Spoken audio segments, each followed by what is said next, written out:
Saudara-saudara, hari ini kita akan melanjutkan materi kita untuk pelajaran yang ketiga.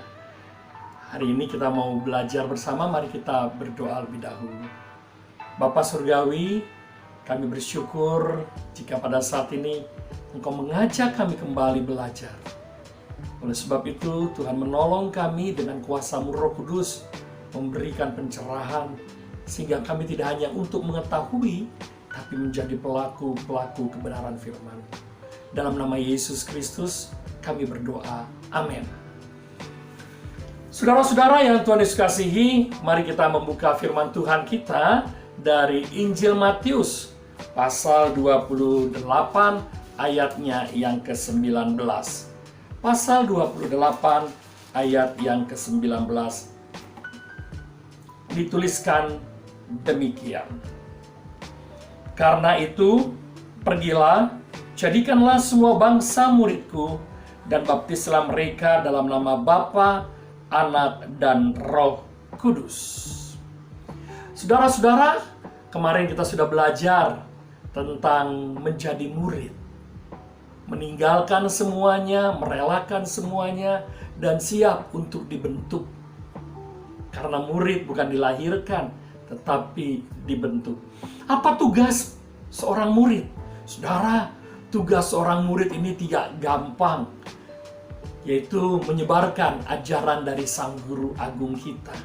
Itu sebabnya teks Alkitab ini sering kali ditulis dengan kata amanat agung Tuhan Yesus. Jika kita membaca lanjut dalam ayat 20, mari kita lihat kembali Alkitab kita. Dan ajarlah mereka melakukan segala sesuatu yang telah kuperintahkan kepadamu, dan ketahuilah aku menyertai kamu senantiasa sampai kepada akhir zaman. Saudara-saudara, tugas seorang murid adalah menyebarkan ajaran dari Sang Guru. Pergilah, jadikanlah semua bangsa muridku. Ini adalah menunjukkan bahwa kita yang sudah dimuridkan Tuhan harus memuridkan lagi yang lain. Memuridkan yang lain itu bagaimana? Apakah kita harus menjadi guru seperti di sekolah? Tidak mesti seperti itu, saudara. Menjadi guru kepada orang-orang di sekitar kita, mulai dari rumah tangga kita. Menjadi guru spiritual kepada istri, kepada suami, kepada anak-anak kita. Menjadi guru pengajar spiritual dalam tingkah pola laku kita. Itu yang seringkali kita dengar dengan kata kesaksian hidup kita. Nah, menjadi murid adalah membawa misi dari Sang Guru, yaitu agar mereka semua yang dimuridkan ini mengenal Bapa, Anak, dan Roh Kudus, mengenal cinta dan kasih Tuhan di dalam hidup mereka. Sehingga secara umum peran murid-murid Yesus adalah merupakan saksi hidup tentang cara pandang dan ajaran dari Sang Guru. Karena sosok murid selalu mengikuti kemana Sang Guru berada. Kita pun harus seperti itu.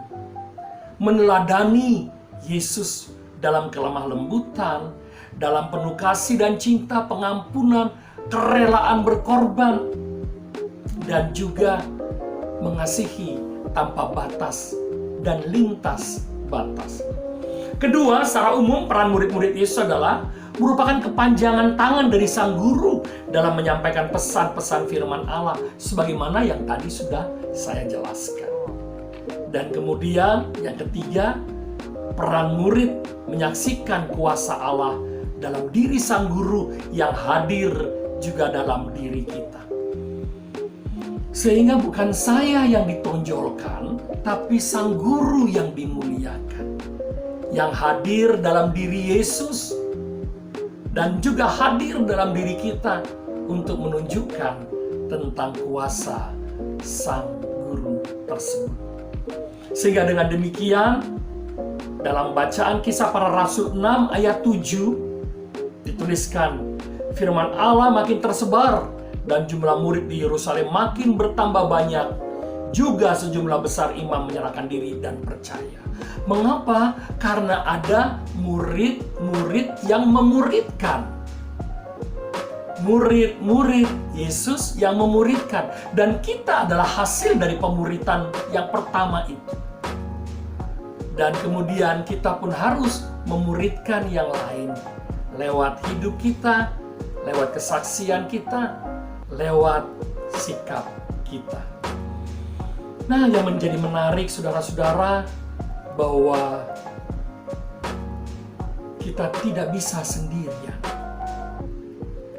Untuk menjadi seorang murid Tuhan tidak mudah.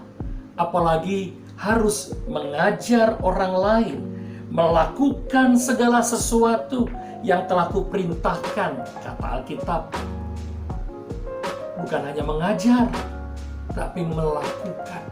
Yang paling susah adalah melakukan.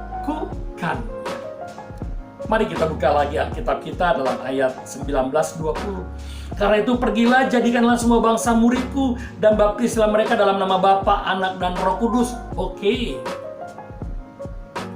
Tetapi yang kemudian ayat 20, dan ajarlah mereka melakukan sesuatu yang telah kuperintahkan kepadamu.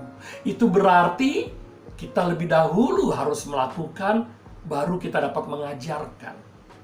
Nah, bagi kita yang sungguh-sungguh mau menjadi murid Tuhan, ayat yang ke-20 terakhir dikatakan, dan ketahuilah aku menyertai kamu senantiasa sampai kepada akhir zaman. Saudara, kita tidak sendiri. Ketika kita dipanggil untuk menjadi murid, kita harus memuridkan orang lain. Bukan mengkristenkan, saudaraku. Bukan mengkristenkan, tetapi memuridkan. Mengenalkan kasih dan cinta Tuhan. Ketika mereka membuka diri mereka, itu bukan karena aku, bukan karena saudara, tapi karena Roh Kudus yang berbicara dalam hati orang itu, sehingga mereka mau menjadi pengikut Kristus. Tapi tugas kita harus memuridkan. Tetapi yang paling utama, lakukan dulu, baru kita bisa memuridkan. Mari kita berdoa. Terima kasih Bapa untuk firman-Mu pada hari ini. Kami belajar bahwa kami adalah murid yang dibentuk oleh Tuhan. Tetapi tugas kami tidak hanya sampai pada titik menjadi murid, tapi kami harus juga memuridkan orang lain. Bukan untuk menjadi pengikut kami, tapi menjadi pengikut Kristus. Bukan menjadi orang Kristen, tapi yang melakukan kehendak Bapa. Persoalan mereka kemudian ingin menjadi Kristen atau tidak, itu bukan kuasa dan kehebatan kami, tapi oleh karena peran-Mu Roh Kudus di dalamnya. Tapi tugas kami adalah sebagai murid, kami harus menyaksikan, menceritakan tentang hidup Yesus, sehingga melalui kelakuan sikap hidup kami, mereka dapat melihat kami adalah murid Tuhan.